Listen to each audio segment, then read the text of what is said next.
Marcus Wellington adjusted his expensive designer sunglasses as he stepped out of his luxury rental car near Buckingham Palace. The Texas oil magnate's son had money flowing through his veins like crude oil through pipelines, and he made sure everyone around him knew it. His custom-tailored suit probably cost more than most people's monthly salary, and his gold watch caught the London sunlight with every gesture he made. The 28-year-old had been traveling across Europe for 3 months, treating each country like his personal playground. His father's oil empire had given him access to unlimited funds, and Marcus had developed a nasty habit of believing that money could buy him anything, including respect and special treatment wherever he went.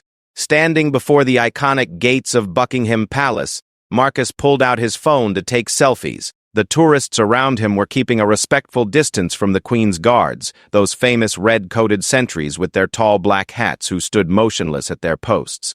Marcus noticed how everyone seemed almost afraid to get too close to these guards, whispering among themselves about their legendary discipline and dedication. But Marcus saw things differently. To him, these guards were just another tourist attraction, like living statues put there for his entertainment. He had heard stories about how these soldiers never moved, never spoke, never reacted to anything. Some tourists had told him that people tried all sorts of things to make them break character, but they remained perfectly still, like robots. "Watch this," Marcus announced loudly to no one in particular, though several tourists turned to look at him.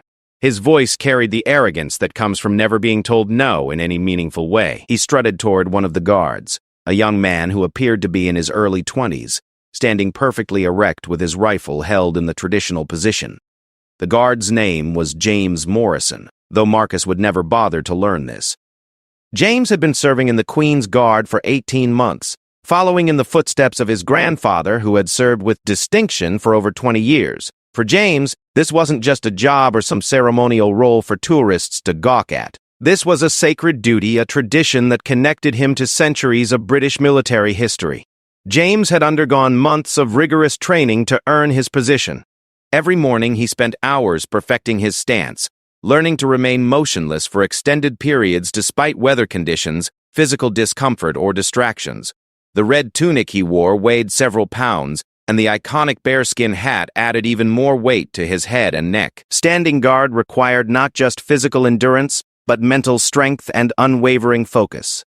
Marcus circled around James like a predator studying its prey. He started with small provocations, making faces directly in front of the guard's line of sight, waving his hands dramatically, and speaking in an increasingly loud voice about how fake and ridiculous the whole tradition seemed to him.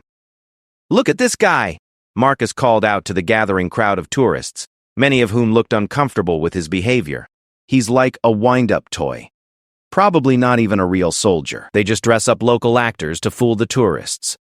James remained perfectly still, his eyes focused straight ahead, his breathing controlled and steady. Inside, he felt a growing sense of irritation, but his training had prepared him for exactly these kinds of situations. Tourists often tried to provoke reactions from the guards. Most were harmless and eventually moved on when they realized they couldn't get a response. But Marcus was different. His wealth had given him a sense of entitlement that made him believe rules didn't apply to him. When his initial attempts failed to get any reaction, he escalated his behavior. He began making increasingly offensive comments about British culture, the royal family, and the military traditions that James held sacred.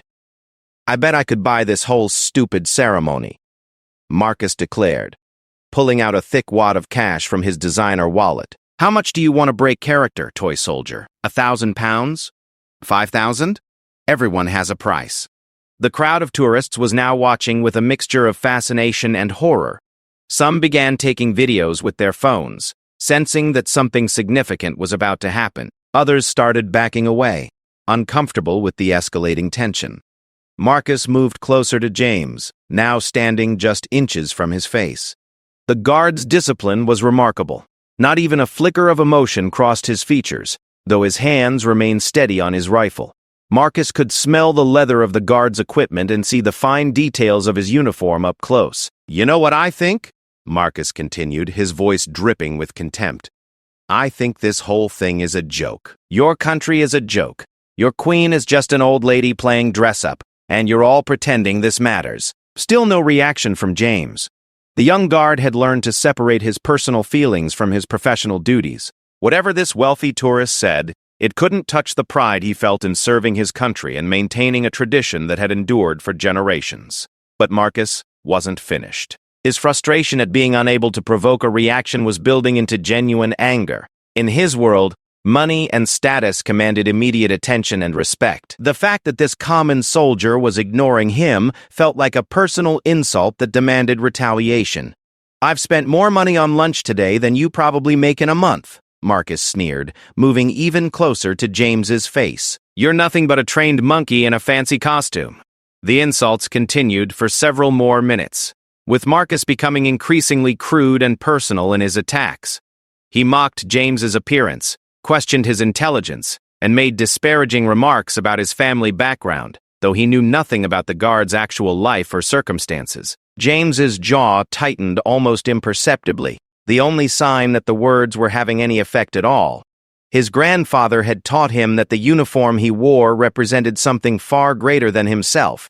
It represented the honor and dignity of the nation. No amount of money or cruel words could diminish that significance. The crowd around them had grown larger, with people stopping their sightseeing to witness this confrontation. Many were taking photos and videos, uploading them to social media in real time.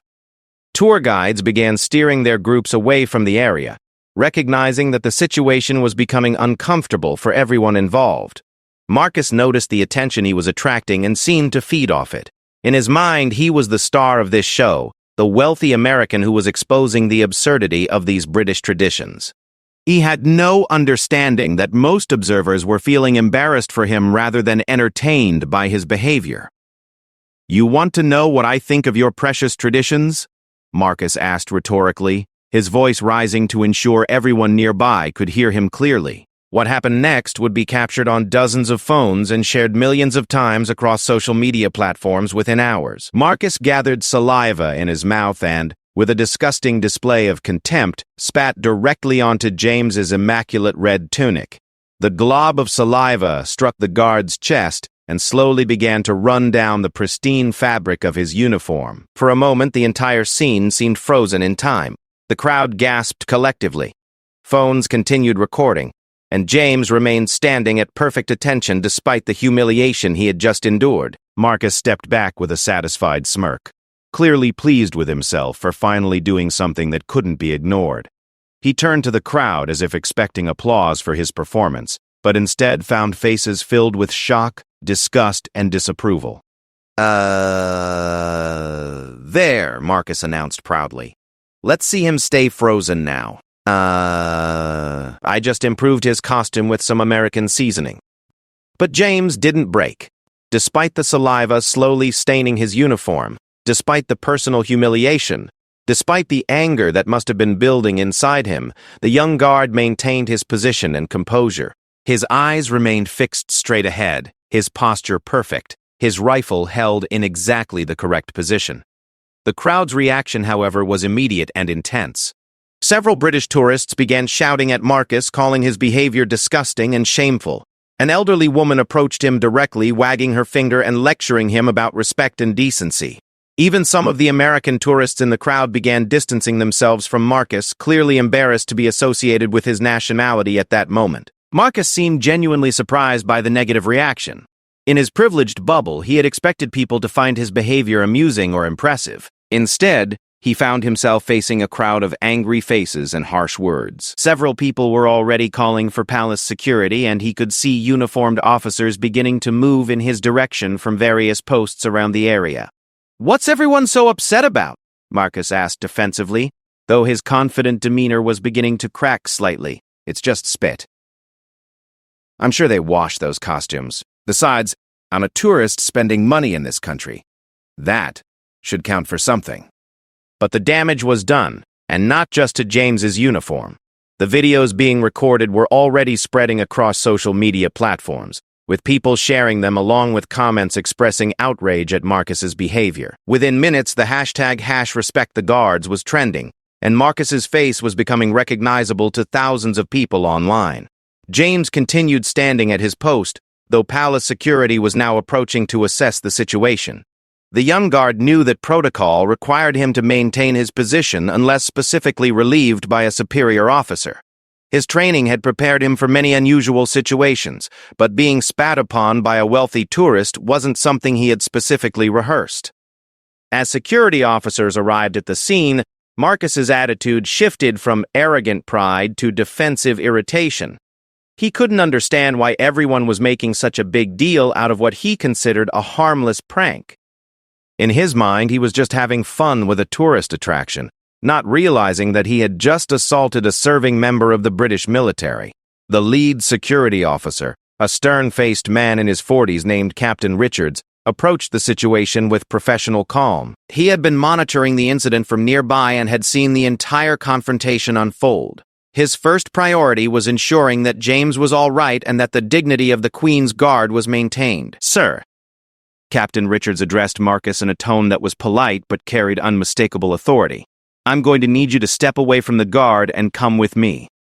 Marcus looked around at the crowd of disapproving faces and the multiple phones still recording his every move. For the first time since arriving in London, he was beginning to realize that his money and status might not protect him from the consequences of his actions. The tourists around them continued taking photos and videos, many shaking their heads in disgust at what they had witnessed. Some began approaching James to offer words of support and encouragement, though they knew he couldn't respond while on duty. As Captain Richards escorted Marcus away from the guard post, the wealthy American finally began to understand that he had crossed a line that couldn't be uncrossed with money or influence. The videos of his behavior were already going viral, and his face was becoming famous for all the wrong reasons. James remained at his post, saliva still visible on his red tunic, but his dignity intact. He had passed a test that he never expected to face, demonstrating the strength of character and professional dedication that made the Queen's Guard one of the most respected military units in the world. The crowd slowly began to disperse, though many tourists lingered to show their respect for James and their disapproval of Marcus's behavior. The incident had lasted less than 30 minutes, but its effects would ripple outward for days and weeks to come. Security cameras had captured everything from multiple angles. Social media was exploding with commentary and reaction videos, and news outlets were beginning to pick up the story. Marcus Wellington, who had started the day as an unknown rich tourist, was about to become one of the most notorious Americans in recent British memory. As he was led away by security, Marcus still couldn't fully grasp the magnitude of what he had done, or the storm of consequences that was about to engulf his privileged life. He had spat on more than just a uniform. He had insulted centuries of tradition, disrespected a serving soldier, and embarrassed his own country in front of the world. The aftermath of his actions would prove to be far more dramatic and life-changing than he could have possibly imagined. Captain Richards led Marcus Wellington through a maze of corridors deep within the palace complex, past areas that most tourists never see. The wealthy American's designer shoes clicked against polished floors as they walked, the sound echoing off walls decorated with portraits of monarchs spanning centuries. Marcus kept glancing around nervously. His earlier confidence completely evaporated as the reality of his situation began to sink in. "Where exactly are you taking me?" Marcus demanded, though his voice lacked its previous arrogance. "I want to speak to someone from the American embassy immediately." "This is completely ridiculous over a little spit." Captain Richards didn't respond until they reached a small, plainly furnished office. The room contained a simple desk, 2 chairs, and walls lined with official documents and photographs of various ceremonial guards throughout British history. It was clearly a working space, not designed to impress visitors with luxury or grandeur. "Please have a seat, Mr. Wellington," Captain Richards said, consulting a clipboard that had appeared from somewhere during their walk. "We need to discuss what just happened and the procedures that will follow." Marcus remained standing, crossing his arms defensively. "Look, I don't know what kind of power trip you're on, but I'm an American citizen with rights. You can't just kidnap me over some harmless fun with your toy soldiers." The captain's expression didn't change, but something cold flickered in his eyes. "Mr. Wellington, what you did wasn't harmless fun. You assaulted a serving member of Her Majesty's Armed Forces while he was performing his official duties. That's a serious criminal offense under British law." For the first time since the incident began, Marcus felt a genuine stab of fear. The word criminal hung in the air like a physical presence, and he suddenly realized that his wealth might not be enough to make this problem disappear. Meanwhile, back at the guard post, James Morrison had been quietly relieved of his duties by his sergeant and escorted to the changing facilities. The stained red tunic was carefully removed and set aside as evidence, while James was given a fresh uniform. His commanding officer, Major Thompson, a decorated veteran with 30 years of service, wanted to speak with him personally. "How are you holding up, Morrison?" Major Thompson asked as James finished adjusting his new tunic. The major had seen many things during his career, but attacks on his guards always affected him personally. "I'm fine, sir," James replied, though his voice carried a slight tremor of emotion. "Just glad I didn't break protocol during the incident." Major Thompson nodded approvingly. "Make sure you self-replace it." "You conducted yourself with exceptional dignity under very trying circumstances. Your grandfather would be proud." James had grown up hearing stories about his grandfather's service in the Queen's Guard. The old man had served during some of the most turbulent times in recent British history, including several IRA threats during the Troubles in Northern Ireland. His grandfather had always emphasized that wearing the red tunic meant representing something far greater than oneself. "What happens now, sir?" James asked. "That depends on several factors," Major Thompson explained. "The incident was recorded by numerous witnesses, and we have security footage from multiple angles. Mr. Wellington's actions constitute assault under British law, and the Crown Prosecution Service will likely want to pursue charges." While this conversation was taking place, Marcus was discovering just how quickly his life could change. Captain Richards had been joined by Detective Inspector Sarah Chen from the Metropolitan Police, a sharp-eyed woman in her 40s who specialized in cases involving assaults on public officials and military personnel. Mr. Madison was the Wellington. Detective Inspector Chen began, placing a digital recorder on the desk between them. "You're being interviewed under caution regarding an assault that took place at approximately 2:30 p.m. today. You have the right to remain silent, but anything you say may be used as evidence." Marcus's face went pale. "Assault? You're calling a little spit assault? This is insane. Do you people have any idea who I am?" "Yes, Mr. Wellington. We know exactly who you are," Detective Chen replied calmly. "You're Marcus Wellington, age 28, son of Texas oil executive Robert Wellington. You're currently staying at the Savoy Hotel in a suite that costs more per night than most people earn in a month. And about an hour ago, you committed assault against a serving member of the British Armed Forces." The detective's thorough knowledge of his background shocked Marcus. He had assumed his incident would be handled as a minor tourist mishap, not a serious criminal investigation. The mention of his expensive hotel suite, rather than impressing the detective, seemed to make her regard him with even more disdain. "Furthermore," Detective Chen continued, "your actions were witnessed by approximately 40 tourists and recorded on at least 15 different devices. The footage is already circulating widely on social media platforms, where public reaction has been gradually, overwhelmingly negative." She turned her laptop screen toward Marcus, showing him a Twitter feed where the hashtag #spittingtourist was trending worldwide. The videos of his behavior had been shared thousands of times, with comments ranging from mild disapproval to outright calls for his prosecution and deportation. Marcus stared at the screen in growing horror. His face was clearly visible in every video, and many posts had already identified him by name.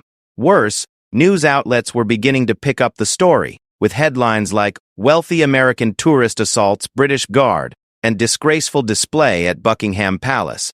"This is a nightmare," Marcus muttered, slumping into his chair for the first time. "Can't we just make this go away quietly? I'll pay whatever fine you want. I'll make a donation to some military charity. Just keep this out of the news."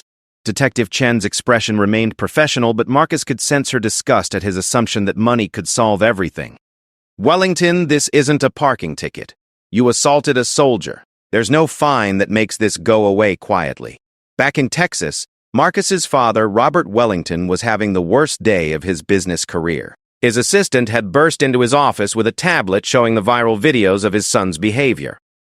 The oil executive watched in stunned silence as Marcus spat on the British Guard, his face growing redder with each viewing. "Get me the British Embassy on the phone immediately," Robert barked at his assistant. "And call our lawyers. All of them." But even Robert Wellington's considerable influence had its limits. The videos were already beyond containment, spreading across every social media platform and being picked up by major news networks. Within hours, the story would be featured on CNN, BBC, and every other major outlet, with Marcus's face becoming recognizable around the world. The oil executive's attempts to use his business connections to influence the situation only made matters worse. His calls to British officials were politely deflected, and his threats to withdraw business investments from the UK were met with indifference. The British government had no intention of appearing to cave to pressure from a wealthy American trying to protect his son from the consequences of criminal behavior. Meanwhile, public reaction continued to intensify. Social media users were digging into Marcus's background, uncovering previous incidents of entitled behavior during his European travels. Stories emerged of him being rude to hotel staff in Paris, making inappropriate comments to women in Rome, and generally treating Europe like his personal playground where normal rules didn't apply. James Morrison, the guard who had endured Marcus's attack, found himself receiving support from unexpected quarters. Military personnel from around the world were posting messages of solidarity, praising his professionalism and discipline. Veterans organizations were calling for Marcus to be prosecuted to the full extent of the law. A Facebook page titled Support Guard Morrison gained over 100,000 followers within 6 hours of being created. Donations began pouring in for various military charities in James's name, and several British celebrities posted messages expressing their admiration for his conduct during the incident. The contrast between the public's reaction to James and their reaction to Marcus couldn't have been starker. While James was being hailed as a symbol of dignity and professionalism, Marcus was becoming the face of entitled, disrespectable American tourism. Back in the police station, Detective Chen was explaining the legal process to Marcus, who seemed to be in a state of shock. The seriousness of his situation was finally penetrating his privileged bubble, and he was beginning to understand that his wealth and connections might not be enough to protect him this time. The Crown Prosecution Service will review the evidence and decide whether to press formal charges, Detective Chen explained. Given the clear video evidence and the number of witnesses, I expect they'll proceed with charges of assault against a public official. Marcus's hands were trembling as he reached for his phone. I need to call my lawyer and my father. This can't be happening. Mr. Wellington, Detective Chen said firmly. I need to inform you that you're not under arrest at this time, but you are considered a flight risk. Your passport will be held until this matter is resolved. The impact of those words hit Marcus like a physical blow. His passport, his ticket out of this nightmare, was being confiscated. He was trapped in a country where he had just become one of the most hated people on social media, facing criminal charges that could result in prison time. How long could this take? Marcus asked weakly. The legal process could take several months, Detective Chen replied. Assault charges are taken very seriously here, particularly when they involve attacks on military personnel or other public officials. As if his situation wasn't bad enough, Marcus's phone began buzzing with calls from reporters who had somehow obtained his number. News organizations from around the world wanted statements, interviews, and reactions to the viral videos. His social media accounts, which he had always used to showcase his wealthy lifestyle, were being flooded with angry comments and death threats. The Savoy Hotel, where Marcus had been staying in luxury just that morning, was now dealing with protesters gathering outside. Hotel management was receiving calls demanding that Marcus be evicted, while other guests were complaining about the negative attention his presence was bringing to the establishment. Robert Wellington's attempts to manage the crisis from Texas were proving futile. His usual strategy of throwing money at problems wasn't working when the problem was his son's behavior being broadcast to millions of people worldwide. His business associates were distancing themselves from the family, worried about being associated with the negative publicity. The oil executive's wife, Marcus's mother, was devastated by the shame her son had brought to their family name. The Wellingtons had always prided themselves on their social status and reputation within Texas high society. Now their son was being mocked and condemned on television programs and social media platforms around the globe. Major Thompson, meanwhile, was dealing with a flood of media requests for interviews about the incident. The British military, while grateful for the public support James was receiving, wanted to handle the situation with appropriate dignity and restraint. The actions of one individual do not reflect the general attitude of American visitors to the United Kingdom, Major Thompson told reporters. However, we cannot and will not tolerate assaults on our personnel, regardless of the perpetrator's nationality or financial status.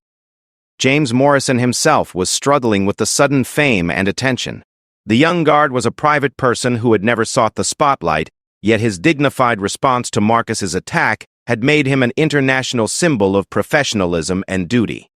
"I was just doing my job," James told his sergeant when asked about the incident. Any of the guards would have responded the same way. "We're trained to maintain our composure regardless of the circumstances." But James's humble response only increased public admiration for him. In a world where entitled behavior and disrespect seemed increasingly common, his quiet dignity resonated with millions of people who saw him as representing the best qualities of service and dedication. As the day wore on, Marcus found himself trapped in a perfect storm of legal consequences, public outrage, and social media fury. His actions had set in motion a series of events that would fundamentally change his life, teach him hard lessons about respect and consequences, and ultimately force him to confront the person he had become. The wealthy tourist who had started the day believing he could do whatever he wanted was ending it as a criminal suspect, facing potential prison time, and dealing with worldwide condemnation. His attempt to humiliate a British guard had backfired spectacularly, and the consequences were only beginning to unfold. 6 weeks had passed since the incident at Buckingham Palace, and Marcus Wellington's life had been completely transformed. The criminal trial was set to begin in 3 days, and the media attention showed no signs of dying down. Every major news outlet had covered the story, and Marcus had become a symbol of entitled American behavior abroad. He sat in a modest London apartment that his lawyer had arranged, far from the luxury hotels he was accustomed to. His funds were running low after paying enormous legal fees, and his father had cut off his credit cards after the family business began losing contracts due to the negative publicity. The oil executive had made it clear that Marcus was on his own until he figured out how to fix the mess he had created. The transformation in Marcus's appearance was striking. Gone were the expensive designer clothes and confident swagger. He looked thinner, older, and genuinely frightened about his future. The reality of potentially facing prison time had shattered his privileged worldview completely. His lawyer, Elizabeth Harper, was one of London's most respected criminal defense attorneys. She had taken the case reluctantly, knowing that defending Marcus would be extremely challenging given the overwhelming evidence and negative public opinion. "Marcus, I need you to understand the gravity of your situation," Elizabeth said during their final preparation meeting. "The prosecution has video evidence from multiple angles, testimony from dozens of witnesses, and the incident was broadcast live on social media. This isn't a case we can win by proving innocence." Marcus nodded miserably. The past weeks had been a harsh education in consequences and accountability. "What are my options?" "Our best strategy is to show genuine remorse, demonstrate that you've learned from this experience, and hope the judge is lenient," Elizabeth explained. "I've arranged for character witnesses who can speak to your potential for change, but you need to be absolutely sincere in court." The character witnesses were a carefully chosen group that included a military veteran Marcus had been volunteering with at a local charity, a counselor he had been seeing to address his entitled attitudes, and surprisingly, James Morrison himself. James's decision to speak on Marcus's behalf had shocked everyone, including Marcus. The young guard had received thousands of letters of support from around the world, had been promoted to corporal, and had become something of a celebrity within military circles. His choice to show compassion toward his attacker demonstrated the same character that had made him famous in the first place. The two men had met 3 weeks earlier in a carefully supervised meeting arranged by victim services. Marcus had expected anger or hatred from James, but instead found a thoughtful young man who seemed genuinely interested in understanding what had driven him to such behavior. "I've been thinking a lot about that day," James had told Marcus during their meeting. "I was angry at first, not just at you but at what you represented. But then I realized that anger wouldn't help either of us move forward." Marcus had broken down during that conversation, genuinely apologizing for the first time since the incident. It wasn't the calculated apology his lawyers had coached him to give, but a raw expression of shame and regret that surprised even himself. "I don't know what came over me," Marcus had said through tears. I've spent my whole life thinking money made me better than other people, that I could treat anyone however I wanted. I'm so sorry for what I did to you and what it represented." James had listened quietly, then said something that would stay with Marcus forever. "The uniform I wear represents service to something greater than myself. Maybe this experience can help you find something greater than yourself to serve too." That conversation had marked the beginning of Marcus's genuine transformation. He had started volunteering at a homeless shelter, working with veterans who had struggled with addiction and poverty after their military service. The work was hard and often thankless, but it had begun to teach him the value of serving others, rather than just serving himself. The media coverage of Marcus's volunteer work had been mixed. Some people saw it as a genuine attempt at redemption, while others dismissed it as a calculated public relations move designed to influence his sentencing. Marcus himself wasn't entirely sure of his motivations at first, but the work had gradually become meaningful to him in ways he hadn't expected. On the morning of the trial, crowds of reporters and protesters gathered outside the courthouse. The case had become a flashpoint for debates about privilege, accountability, and international respect. British veterans groups had organized rallies supporting James and calling for justice, while a smaller group of Marcus's supporters argued for compassion and second chances. Marcus arrived at court looking nervous but determined. He had spent hours practicing his statement with Elizabeth, but she had advised him to speak from the heart rather than recite prepared remarks. The prosecution's case was devastating in its simplicity. Video after video showed Marcus's escalating harassment of James, culminating in the spitting incident. Witness after witness testified about their shock and disgust at his behavior. The prosecution painted a picture of an entitled rich tourist who believed his wealth put him above the law and common decency. This wasn't a momentary lapse in judgment, the prosecutor argued. This was a sustained attack on a serving member of the British Armed Forces, carried out by someone who believed his money made him untouchable. Mr. Wellington's actions were not just criminal.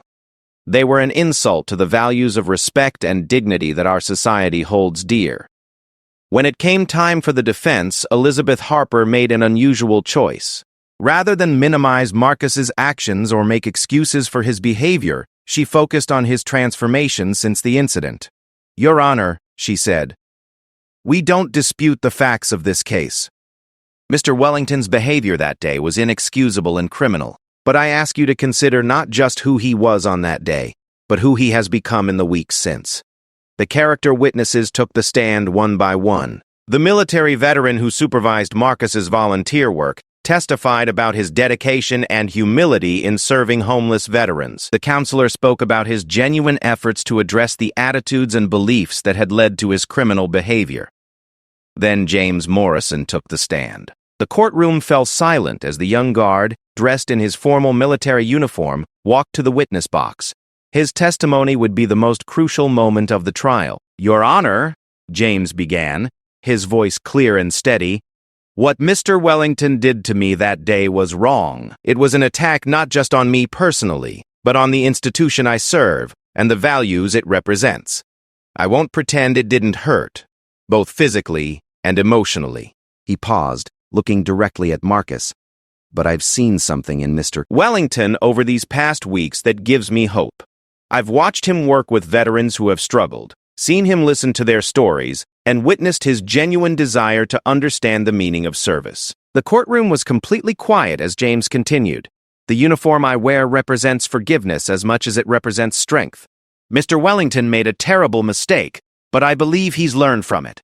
I believe he's becoming a better person, and I think that matters."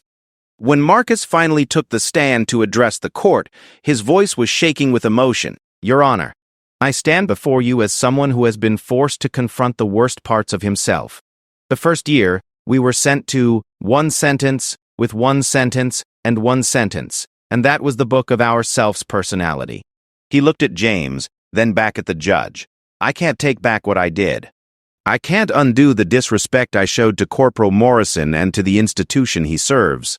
But I can promise that I will spend the rest of my life trying to make amends for my actions." Marcus went on to describe his work with homeless veterans, his newfound understanding of service and sacrifice, and his commitment to becoming a person worthy of the forgiveness that James had shown him. "I know many people will never forgive me for what I did, and I understand that," Marcus concluded.